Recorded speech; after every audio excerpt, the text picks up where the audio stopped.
ایک فقیر تھا، ملنگ درویش، اللہ کا بندہ. اس کی عادت یہ تھی کہ اپنے ڈیرے پہ آنے والوں کو کھلاتا، ان کو پلاتا، ان کی ضروریات کا خیال رکھتا، لیکن کوئی مالی آسودگیاں نہیں تھی. ہوتا یہ تھا کہ بعض اوقات لوگ آتے تو ادھار لے کر کے وہ لوگوں کو کھلا دیتا. خیر، چونکہ فقیر کا مزاج یہ ہوتا ہے کہ لوگ آئیں اس کے ڈیرے سے کھائیں.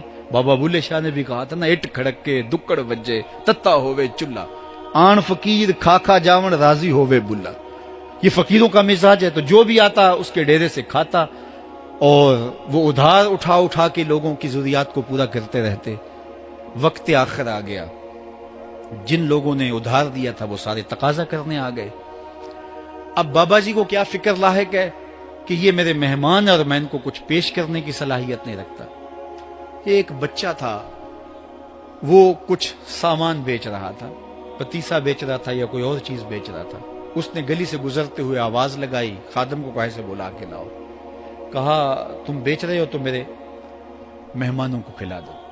بچہ بڑا خوش ہوا کہ میں سارا دن گلیوں میں گھوم کے یہ پتیسا بیچنا تھا، اب یہ ایک جگہ ہی سارا فروخت ہو گیا تو یہ تو موج لگ گئی، میں جلدی گھر چلا جاؤں گا، میری ماں خوش ہوگی. تو سارا ان مہمانوں کو کھلا دیا گیا. اور اس کے بعد کہا بابا جی پیسے. کہا تم بیٹھ جاؤ، جب ان کو ملیں گے تو تجھے بھی مل جائیں گے.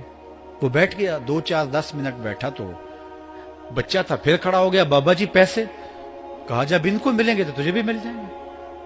پھر آدھا گھنٹہ گزرا تو پھر اس نے کہا بابا جی پیسے، میری ماں میرا انتظار کر رہی ہے، ہمارے گھر کا چولہا اسی سے جلتا ہے، میں یہ پیسے لے کر جاؤں گا اور میری ماں کوئی ہنڈیا خریدے گی اور ہم شام کا گھر کا کوئی سلسلہ کریں گے.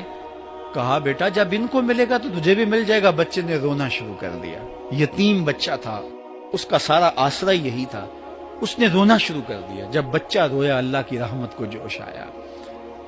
کوئی مرید نذرانہ لے کے ان بزرگوں کے پاس آ گیا اور اشرفیوں کی بھری ہوئی تھیلی پیش کی. وہ اتنے پیسے تھے کہ اس بچے کو بھی دیے، جتنے لوگ آئے تھے سب کا قرض چکایا. کہا جاؤ گھروں کو. تو سب نے کہا بابا جی ہم صبح سے بیٹھے ہوئے تھے تو یہ نذرانہ دینے والا صبح سے نہیں آیا تو اب کیسے آ گیا؟ کہا صبح سے تمہارے اندر کوئی رونے والا نہیں تھا، ایک رونے والا آیا تو باقیوں کا بھی کام بن گیا. بعض اوقات کسی ایک شخص کی وجہ سے باقیوں کی خطائیں بھی معاف ہوتی ہیں.